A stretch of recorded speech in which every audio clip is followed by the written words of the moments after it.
प्रिय विद्यार्थियों, आज मैं आप लोगों को a girl with a basket का 6वां पैसेज पढ़ाना चाहता हूँ। इसमें लेखक उन्हीं बच्चों का परिचय बता रहे हैं जिनके द्वारा वह एक स्टेशन पर घेर लिए गए थे और उस स्टेशन पर किसी भी भारतीय से बात करने का मौका नहीं पाए थे। उन बच्चों के क्रियाकलापों के बारे में बताए। अब उनके रहन सहन के बारे में और उनकी गतिविधियों के कारण के बारे में बताते हैं कि ऐसा क्यों हुआ कि वो बच्चे उनके पास एकाएक इकट्ठा हो गए। देखिए, कहते हैं the children selling baskets were sons and daughters of these refugees. The children means बच्चे selling baskets टोकरियों को बेचते हुए बच्चे were sons and daughters पुत्र और पुत्रियां थीं। टोकरियों को बेचते हुए बच्चे पुत्र और पुत्रियां थीं। किसके? of these refugees, इन शरणार्थियों के। टोकरियों को बेचते हुए बच्चे, यहाँ सेलिंग जो है प्रेजेंट पार्टिसिपल है, ता हुआ, ती हुई, ते हुए कहना पड़ेगा आपको। टोकरियों को बेचते हुए बच्चे इन शरणार्थियों के पुत्र और पुत्रियां थीं। मीन्स टोकरियों को बेचते हुए ये बच्चे इन शरणार्थियों के ही संतानें थीं। दे आर देयर पेरेंट्स और रिलेटिव्स, वे उनके माता पिता अथवा उनके सगे संबंधी, रिलेटिव्स मतलब सगे संबंधी, had gathered in the cities, had gathered इकट्ठा हो गए थे, इन द सिटीज शहरों में। वे मतलब वे बच्चे, देयर पेरेंट्स उनके माता पिता, उनके सगे संबंधी शहरों में इकट्ठा हो गए थे। सेटिंग अप स्टॉल्स, दुकानें स्थापित करके, दुकानें खोल करके, मैन्युफैक्चरिंग बनाने की दुकानें खोल करके शहरों में इकट्ठा हो गए थे। क्या बनाने की? सिंपल आर्टिकल्स, साधारण चीज़ों को। आर्टिकल माने सामान, चीज। करें वे उनके माता पिता अथवा उनके सगे संबंधी साधारण चीज़ों को बनाने की दुकानें खोलकर शहरों में इकट्ठा हो गए थे। Trying to make a living in markets already overcrowded. Trying to make a living, कोशिश कर रहे थे to make a living, जीविका कमाने की, in markets बाजारों में already overcrowded, पहले से ही भीड़ से भरी हुई। already मैंने पहले से ही overcrowded, भीड़ से भरी हुई। पूरा मिलाएंगे, they are their parents or relatives had gathered in the cities, setting up stalls, manufacturing simple articles, trying to make a living in markets already overcrowded. वे उनके माता पिता अथवा उनके सगे संबंधी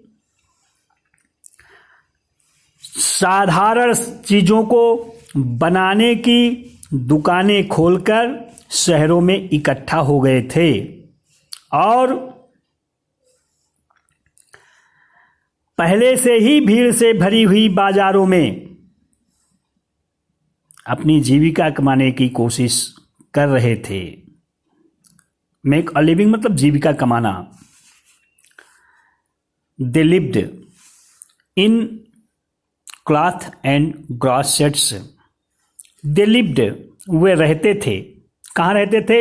इन क्लॉथ एंड ग्रॉस सेट्स, कपड़े के शेड मीन्स छाया, छप्पर, मकान। यहाँ कपड़े का तंबू कहिएगा और शेड मीन्स घास फूस की झोपड़ी कहिएगा। वे कपड़े के तंबुओं में रहते थे और घास फूस की झोपड़ियों में रहते थे। दैट लाइंड, जिनकी कतारें लगी हुई थी द स्ट्रीट्स, गलियों में। वे शरणार्थी, उनके बच्चे, उनके सगे संबंधी, सभी लोग घास फूस की बनी हुई झोपड़ियों में और कपड़े के तंबुओं में रहते थे, जिनकी गलियों में कतारें लगी हुई थी। The peasants among these refugees. अब यहाँ किसानों की स्थिति बता रहे हैं कि द पीजेंट्स, किसान, एमंग दीज रेफ्यूजीज, इन शरणार्थियों में किसान हैड बीन अकस्टम्ड, अभ्यस्त हो चुके थे, हैड बीन अकस्टम्ड, अभ्यस्त हो चुके थे, to little all their lives. To little माने थोड़े में ही काम चलाना, ऑल देयर लाइफ्स, अपने पूरे जीवन भर। इन शरणार्थियों में किसान थोड़े में ही अपने पूरे जीवन को चलाने में अभ्यस्त हो गए थे, चलाने के लिए अभ्यस्त हो गए थे। फार, क्योंकि the annual income of an agricultural family, क्योंकि द एनुअल इनकम, वार्षिक आमदनी, ऑफ एन एग्रीकल्चरल फैमिली, किसी भी कृषि परिवार की, क्योंकि किसी भी कृषि परिवार की वार्षिक आमदनी डज नॉट एक्सीड, अधिक नहीं होती है, ऑन एन एवरेज, औसतन $100 अ ईयर, $100 प्रति वर्ष। पूरा मिलाएं यहां से। The peasants among these refugees had been accustomed to little all their lives, for the annual income of an agricultural family does not exceed on an average $100 a year. इन शरणार्थियों में किसान थोड़े में ही अपना जीवन यापन करने के अभ्यस्त हो चुके थे, क्योंकि किसी भी कृषि परिवार की वार्षिक आमदनी औसतन $100 प्रति वर्ष से अधिक नहीं होती है। द एवरेज अनस्किल्ड लेबरर, औसतन, एवरेज मतलब औसतन, अनस्किल्ड लेबरर, अकुशल मजदूर, औसतन अकुशल मजदूर मेक्स 30 सेंट्स, 30 सेंट कमाता है। यहाँ मेक्स का मतलब अर्न्स। औसतन अकुशल मजदूर 30 सेंट कमाता है अ डे, प्रतिदिन, और लेस देन $2 अथवा $2 से भी कम अ वीक, प्रति सप्ताह। औसतन अकुशल मजदूर प्रतिदिन 30 सेंट अथवा प्रति सप्ताह $2 से भी कम कमाता है। There is 1 meal a day, उन्हें एक दिन में एक ही बार भोजन मिलता है। देयर इज 1 मील, एक ही बार भोजन होता है, अ डे, एक दिन में, प्रतिदिन। प्रतिदिन उन्हें एक ही बार भोजन मिलता है। उस भोजन में वे क्या पाते हैं, देखिए बता रहे हैं। एन ओनियन, प्याज मिलती है, पीस ऑफ ब्रेड, रोटियां मिलती हैं, बाउल्स ऑफ पल्स, एक कटोरी दाल विद मिल्क, दूध के साथ, परहैप्स, और शायद अ बिट ऑफ गोट चीज, थोड़ा बहुत गोट चीज, बकरी के दूध की बनी हुई पनीर भी पा जाते हैं। कह रहे उन्हें दिन भर में एक ही बार भोजन मिलता है, जिसमें प्याज, रोटी, दाल, दूध और शायद थोड़ा बहुत बकरी के दूध की बनी हुई पनीर भी पा जाते हैं। No tea, no coffee, no fat, no sweets, no meat. उनके भोजन में, भोजन स्वरूप ना तो चाय पाते हैं, न कॉफ़ी पाते हैं, ना किसी तरह की वसा पाते हैं, ना मिठाइयाँ पाते हैं, और ना उनके भोजन में मांस ही निहित होता है। $100 अ ईयर, प्रतिवर्ष $100 is not $2 a week, is not नहीं होता है $2, $2 अ वीक, प्रति सप्ताह। प्रतिवर्ष $100, प्रति सप्ताह $2 भी नहीं होता है।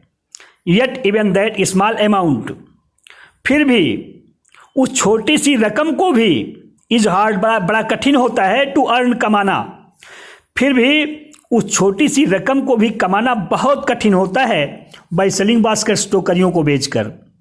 फिर भी उस छोटी सी रकम को भी कमाना, फिर भी उस छोटी सी रकम को भी टोकरियों को बेचकर कमाना बहुत कठिन होता है। टू पीपुल उन लोगों के बीच, too poor to buy them जो कि इतना गरीब हैं जो इन्हें खरीद नहीं सकते हैं। पूरा मिलाएंगे, $100 a year is not $2 a week. Yet even that small amount is hard to earn by selling baskets to people too poor to buy them.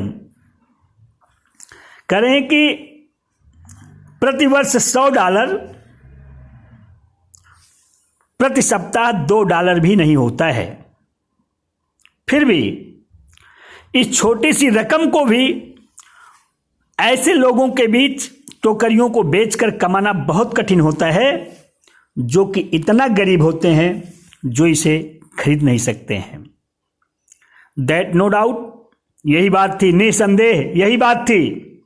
That no doubt is, निसंदेह यही बात है, द रीजन, कारण। करें कि निसंदेह that is the reason, यही कारण है, वही कारण है। These little children descended on me, ये छोटे बच्चे मेरे पास इकट्ठा हो गए, लाइक लोक्यूट्स, टिड्डियों की तरह से।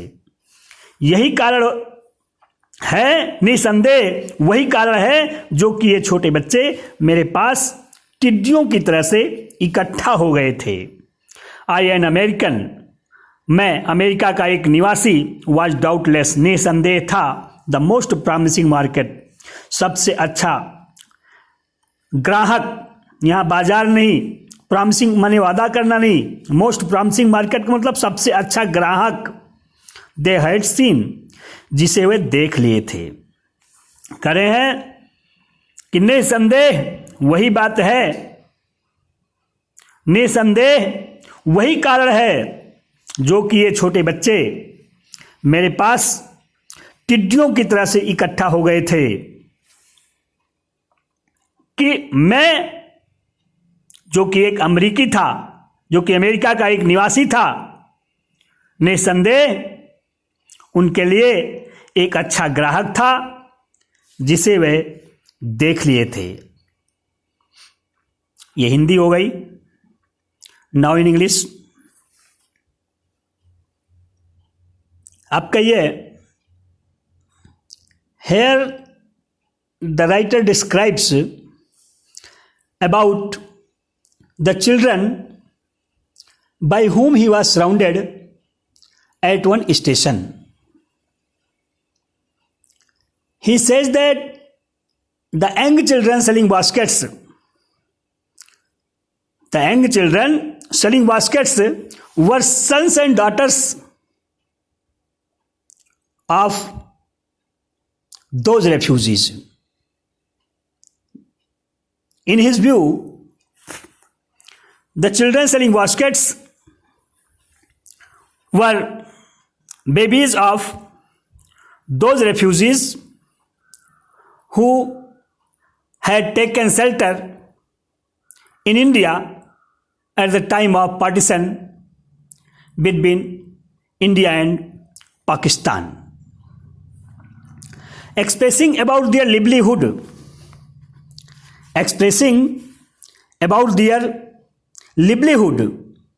the writer tells us that not only these children, but their parents and their relatives also had gathered in the marketplaces. They had started their business of making simple things like baskets and fans, etc. To earn money, they had adopted their business of making simple things and selling them.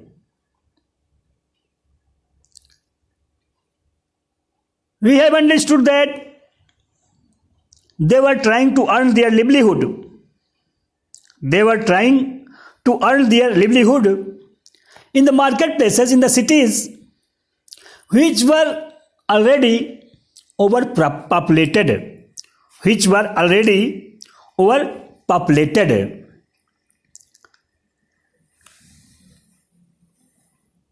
They did not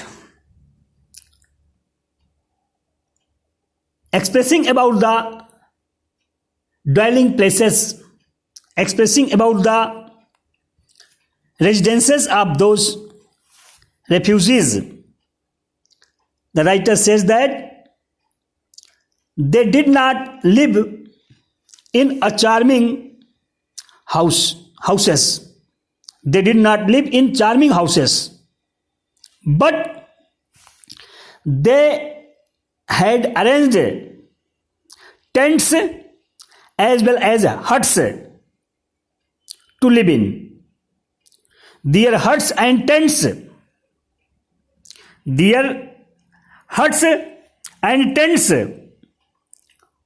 were arranged in line beyond the roads in the cities.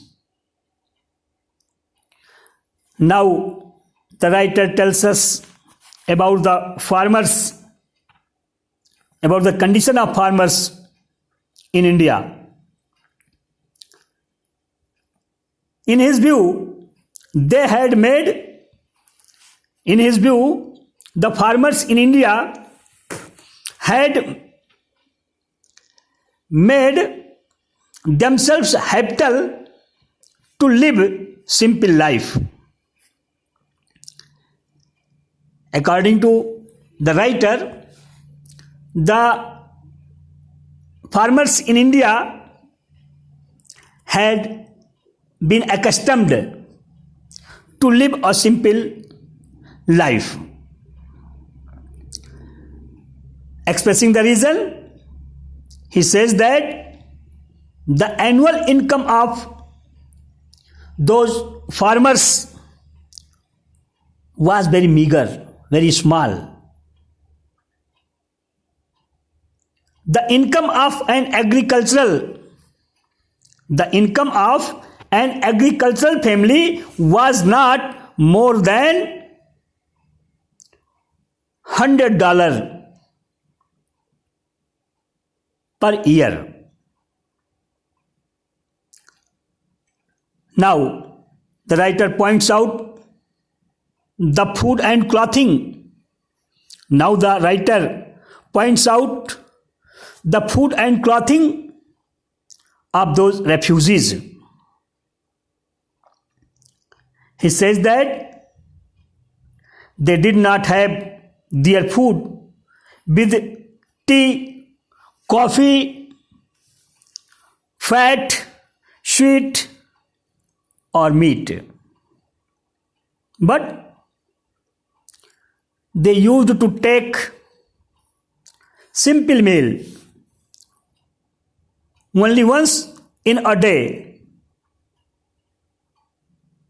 with onion, bread, pulse, milk, and a bit of goat cheese.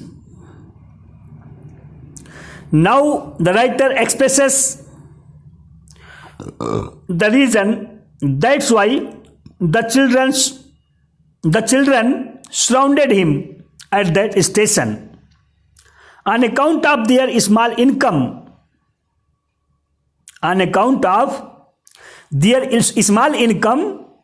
Indian people could not buy the articles being sold by those children.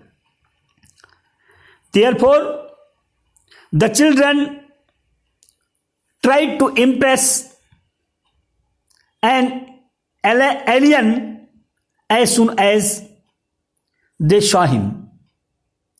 Doubtlessly, the writer was an American. The children thought that a foreigner has got below the train and he might purchase some articles from them. Therefore, they gathered all around the writer, all around Mr. William C. Douglas, as soon as they saw him. Now, you will prepare yourself with this video. Thanks.